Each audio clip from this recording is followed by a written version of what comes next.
இந்த வழக்கம் பாருங்க. அங்க ஒரு லேடிஸ் தான் நிர்வாகம். அவங்க எங்க உட்காந்துட்டு இருந்தாங்களோ என்னமோ திட்டுன்னு ஒடியாந்தாங்க. அவன் பொட்டதியில 2 அடி அடிச்சு பொட்டதையை பிடிச்சி தள்ளிக்கிட்டே கொண்டு போய் கேட்டுக்கு வெளியே ரோட்ல விட்டு வந்துருச்சு அந்த அம்மா. இப்படி நான் என்ன பண்ணேன் ஏது பண்ணேன், நம்ம இதை போடானா போடா வெளியா அப்படின்னு சொல்லிட்டு நாங்க நின்று பார்த்துட்டு ஐயா நீங்க எங்க போவீங்களோ போங்க, எதை பார்ப்பீங்களோ பார்த்துட்டு வாங்க அப்படின்னு சொல்லிச்சு. நாங்க வாட்டுக்கு போய் எல்லாம் சுத்தி பார்த்துட்டு பெரிய பூ தோட்டம் வச்சிருந்தாங்க, நல்லா இருந்தது.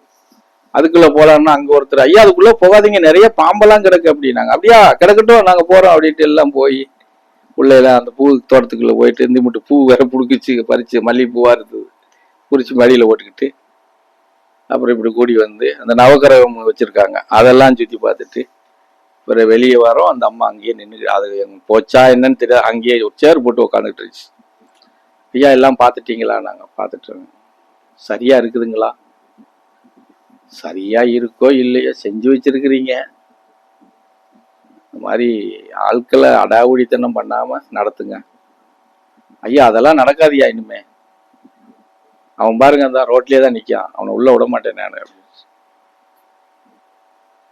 நான் சரி நம்ம போறது வரைக்கும் பேசுவாங்க அப்புறம் வச்சுக்குருவாங்க நம்ம எதுக்காது அப்படின்ட்டு நம்ம நாட்டில் அங்கனக்குள்ள நம்ம இதுகிட்ட பேசிட்டு இருந்தேன் இவங்கள்ட்ட. நமக்கு மணி 2 ஆயிடுச்சு சாப்பிடணுமா, எனக்கு ரொம்ப பசியா இருக்கு அப்படின்னு. ஐயா எதுக்கு நீங்க எங்கேயும் போனீங்க, நம்ம ஆசிரம கேண்டீனே இருக்கு போங்க அப்படின்னுச்சு. அப்படி கூட்டி போய் அப்படி போங்க அப்படின்னுச்சு. நாங்க அங்க போறதுக்குள்ள இந்த அம்மா போன் பண்ணி வேற சொல்லிடுச்சு, இந்த மாதிரி வர்றாங்க ஏதாவது பேசாம சாப்பாடு நல்ல முறையா கொடுங்க அப்படின்னு சொல்லி. அங்க போனவொடனே அவங்க ரெடியா இருந்துட்டாங்க, ஐயா வாங்க ஐயா வாங்க ஐயா வாங்க ஐயா வாங்கன்னு சொல்லி உட்கார வச்சு அதெல்லாம் ரொம்ப உபசரிப்புல ரொம்ப தீவிரமா நடந்துச்சு. எல்லாம் குறித்து சாப்பிட்டுட்டு அந்த மாட்டில் கிளம்பி வந்தோம். அப்படி ஒவ்வொரு இடத்துலையும் போற இடத்துலையும் ஒவ்வொரு இதுகளை காட்டும். அதை பார்த்து பார்த்து பார்த்து அவங்க ரொம்ப தெளிவாயிட்டாங்க. ஆமா அந்த மாதிரி இங்க பாருங்கனாலும் பார்க்க மாட்டீங்கல்ல, இங்கதான் வேன்ல ஏறி உட்காந்துட்டா எல்லாம் அப்படியே இப்படி இருக்கீங்க எல்லாரும்.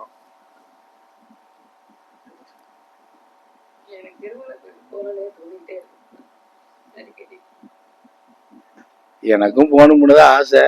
திருமலை கோயில் போயிட்டு அப்படியே சுசீந்திரம் போயிட்டு வருவோமான்னு ஆசை இருந்துகிட்டே தான் இருக்கு. காந்தி பேப்பர் கிடைக்க மாட்டேங்க. நிறைய பேர் என்ன பண்ணுவாங்க, வாங்க போக மட்டும் கூட போய் அவங்க செலவு பண்ணுவாங்க. யாருக்கு? குருநாதருக்கோ சாமியாருக்கோ பரதேசிக்கோ உளுந்து செலவு பண்ணிட்டு வருவாங்க. இங்க வித்தியாசமான ஆசிரமமா இருக்கா இது. உளுந்து சாமியார் தான் செலவு பண்ணணும். இங்க சாமியாருக்கு என்னைக்காவது யாராவது செலவு பண்ணியிருக்காங்க? வேற என்ன செய்ய, செலவு பண்ணி பழகிட்டேன் இல்லையா. இப்ப அது அந்த பேப்பர் வந்தா தானே போக முடியும். இப்ப நான் 50 ரூபா கேட்கறேன்னா நீங்க 100 ரூபா கொடுத்துட்டு போனா மிச்சமாகும். நான் சொல்றது புரியுதா? அப்பா 50 ரூபா கொண்டு வாங்கப்பா அப்படின்னா நீ 100 ரூபாய் கொண்டு கொடுத்துட்டு போன்னு வச்சுக்கோ, அந்த 50 ரூபா மிச்சம் வரும் இல்லையா. அப்ப அது ஈர்ப்பு கட்டும்.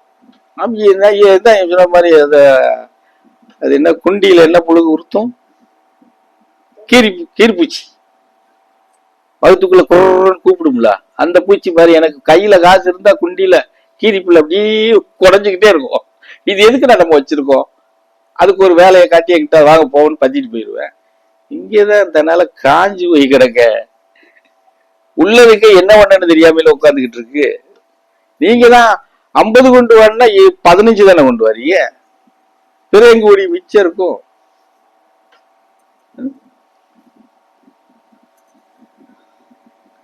இப்ப கூட கடைசியா கணேஷ்குமார் பைய காத்த கடிச்சிட்டு இருந்தாரு. என்ன சாமி நம்ம ஆரம்பிச்சது வேலை அப்படி ஏதோ ஒரு காரணம் சொல்லிட்டு நிக்கின்றாங்க. ஆமா காந்தி பேப்பர் எல்லாரும் கொண்டு தள்ளி சாச்சிட்டீங்க, மடன்னு வேலை வாக்க. அவன் வேலை வார்த்தோன்னு எங்கன்னு கேட்டானா நான் எங்க இருந்து கொடுக்க? நீ பேப்பர்களை கொண்டு வரல, அதனால அங்க நிக்க வச்சுக்கிட்டு இருக்கு அப்படின்னு. எங்களுக்கு இந்த இது தெரியலையே, சரி பார்ப்போம் அப்படின்னுட்டு அதுக்கப்புறம் தான் இவர்கிட்ட போய் ஏடிஎம் கார்டை கொடுத்துட்டு போல இருக்கு. ஏடிஎம்ல எடுத்துட்டு இருந்தீங்களா?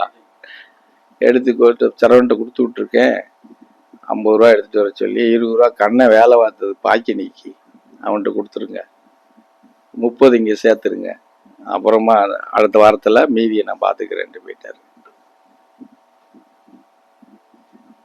அப்போதான் சொன்னேன், நான் உன்ட்ட 1 கேட்டால் நீ 30 கொடுத்துட்டு போற அப்படின்னு.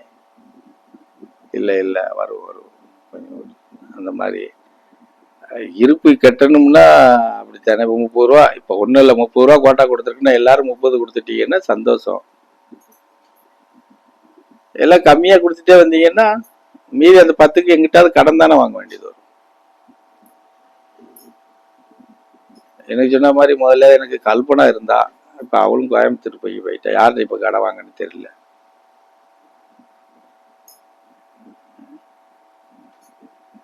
முருகன் கிட்ட கடை வாங்கலாம்னா அவரு என்னைய விட பஞ்ச பரதேசி மாதிரி இருக்காரு. அது என்னைய நம்பி யார் சாமி கடன் கொடுப்பாங்காரு. நான் என்னத்த சொல்ல, சொந்த ஊருக்காரரு, அந்த ஊர்லயே பிறந்து வளர்ந்தவர்.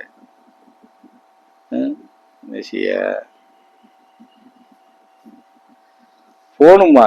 இப்ப ஏற்கனவே ரொம்ப அந்த அம்மா வேற சுருளின்ட்டு கிடக்கு, நம்ம ஆப்ரேட்டரு.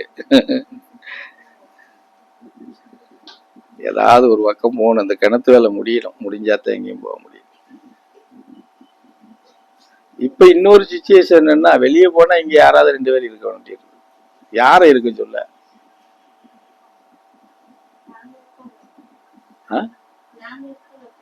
நீ இன்னைக்கு இருக்க, போற அன்னைக்கு இருப்பியா?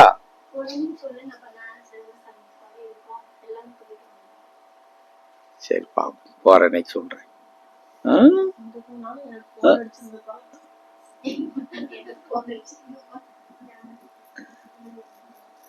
இன்னொரு இடம், பெரிய இடத்துக்கு போகணும்னு சொல்லிக்கிட்டே இருக்கேன், ஆனா என்னைக்கு போறேன்னு தெரியல.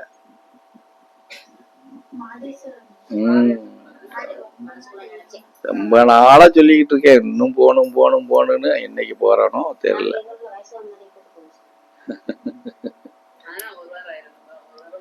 பத்து நாள் ஆயிருப்பா, 10 நாள். இவ்வளவு தூரம் போகும்போது மத்ததுக்கெல்லாம் அப்படியே பார்த்துட்டு தானே வர முடியும். நேரம் அங்க முத்திரம் போயிட்டு வர்றதுன்னா 3 நாள் போதும். அதுக்கு எதுக்கு போகணும் இவ்வளவு தூரத்துக்கு? எல்லாமே அப்படியே போகும்போது ஒரு சைடு பார்த்துக்கிட்டே போகணும், அப்படியே போகணும். அங்க போய் முடிச்சுட்டு வரும்போது ஒரு சைடு அப்படியே பார்த்துக்கிட்டே வரணும். அப்பதான் அது நல்லா இருக்கும்.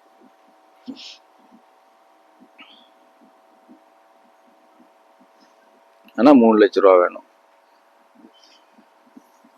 எப்படி? 3 லட்சம் வேணும்.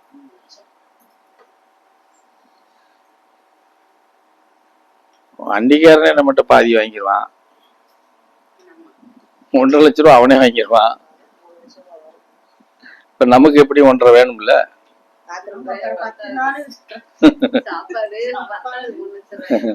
பத்தாது. பாத்ரூம் போகணும், அது போகணும், இது போகணும். ஆமா வந்துச்சு. 4 லட்சத்துக்குள்ள முடியும்னு சொன்னோம். 8 லட்சம் கணக்கு போட்டு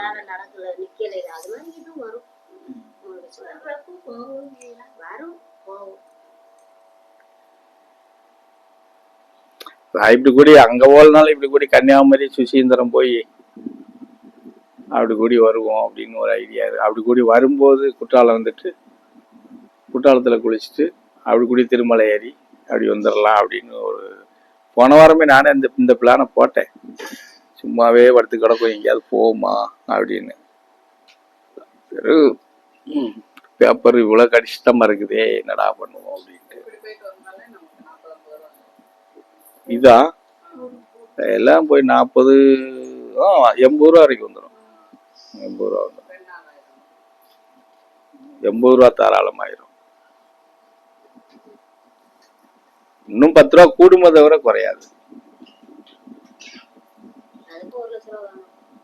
நீ சொன்ன மாதிரி 1 லட்சம் ரூபா வேணும்.